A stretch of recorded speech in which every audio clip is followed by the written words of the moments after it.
Assalamualaikum warahmatullahi wabarakatuh.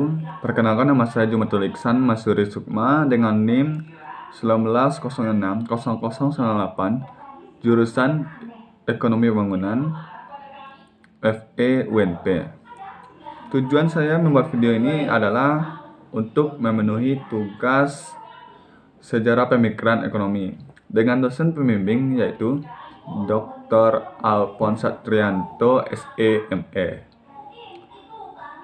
Oke, materi yang saya bahas di sini yaitu tentang persoalan ekonomi, batasan, ruang lingkup, dan manfaat mempelajarinya. Kita masuk pada materi pertama yaitu tentang persoalan ekonomi.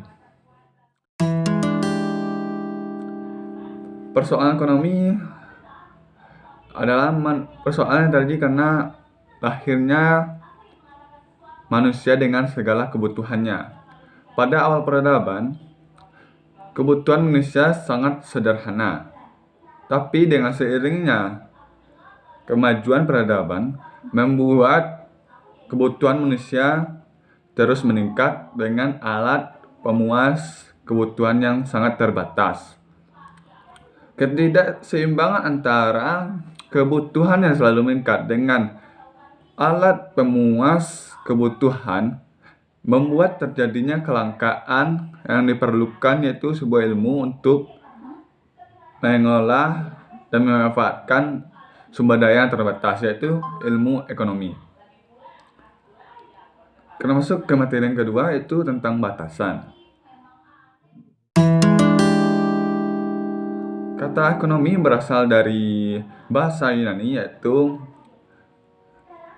oikos dan nomos. Oikos yang berarti rumah tangga dan nomos berarti aturan.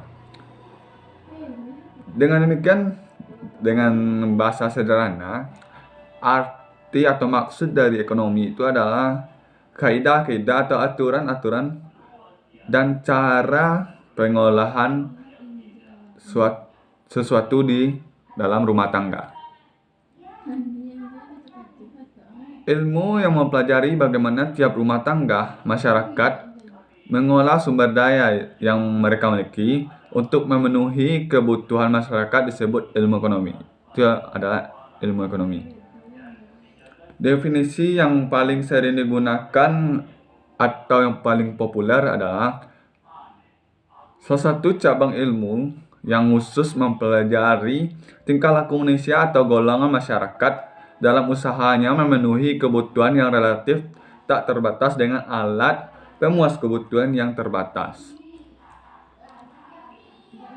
Sistem ekonomi adalah interaksi dari unit ekonomi yang terkecil, yaitu antara produsen dan konsumen di suatu wilayah tertentu.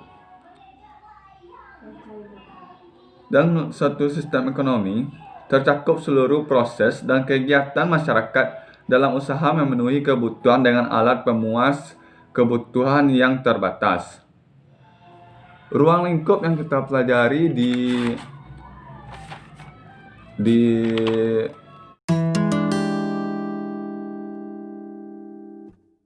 yang ketiga itu ruang lingkup. Ruang lingkup pembahasan dalam buku ini adalah sebagai berikut. Pada bab 1 pendahuluan, kita membicarakan beberapa hal tentang persoalan ekonomi dan sejarah pemikiran ekonomi, ruang lingkup, serta manfaat mempelajari perkembangan ekonomi. Pada bab 2, kita mempelajari itu pemikiran ekonomi daripada ahli pada era praklasik yang meliputi pemikiran ekonomi pada masa Yunani kuno, Sophocles, Plato, Aristoteles. Pada bab ketiga kita akan membahas yaitu tentang pemikiran utama kaum klasik yaitu Adam Smith. Pada bab keempat kita akan lanjutkan pemikiran ekonomi kaum klasik yaitu tokoh lainnya seperti David Ricardo, Demas Malthus, John Baptist Say, dan John Stuart Mill. mulai bab 5 sampai bab 7 pembahasan kita yaitu pemikiran tokoh sosial komunis. Pada bab 8 kita lanjutkan pada pemikiran kaum neoklasik. Pada bab 9 dibahas yaitu pandangan-pandangan dari tokoh aliran pandang ekonomi yang sedikit lari dari jalur utama atau mainstream, yaitu dari aliran sejarah. Pada bab 10 kita membahas dari pemikiran tokoh dari aliran lain. Pada bab 11 kita diskusikan yaitu pandangan tokoh utama ekonomi modern yaitu Keynes.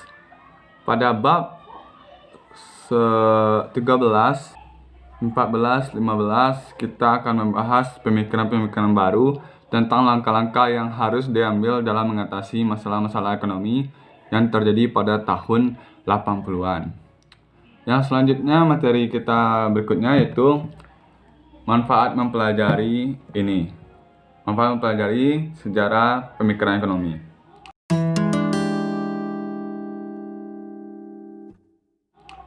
Dengan mempelajari sejarah pemikiran ekonomi dan sistem-sistem perekonomian tersebut, kita akan mengetahui teori-teori yang akan digunakan dalam menghadapi masalah-masalah ekonomi tertentu. Dan di sini kita akan mempelajari juga itu kebaikan dan kelemahan dari tiap tindakan yang digunakan. Semua itu diperlukan untuk menghadapi masalah-masalah ekonomi yang dihadapi oleh suatu negara, baik masa kini atau masa yang akan datang. Ya, itulah materi yang saya sampaikan pada video ini. Assalamualaikum warahmatullahi wabarakatuh.